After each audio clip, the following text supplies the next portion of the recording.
The overall goal of this differentiation protocol is to generate homogeneous populations of atrial cardiomyocytes in culture.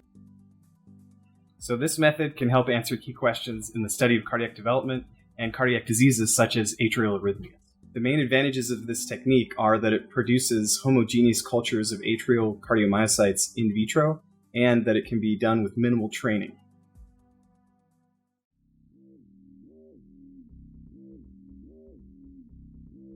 Up to 4 days before setting up the mouse embryonic stem cell, or MESC cultures, coat 10 cm tissue dishes with 5 milliliters of 0.2% gelatin solution each, and 6 well plates with 1 milliliter of gelatin per well in a sterilized tissue culture hood.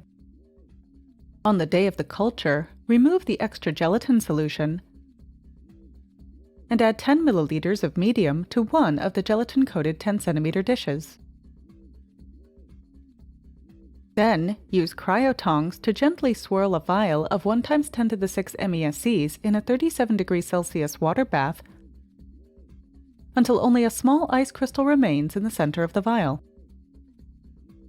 Dry the vial with a disposable lint-free wipe and sterilize it with 70% ethanol.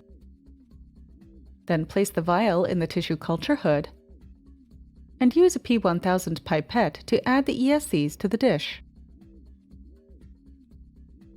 Place the cells in a 37 degrees Celsius humidified cell culture incubator with 5% carbon dioxide and gently move the plate front to back and side to side to evenly distribute the cells.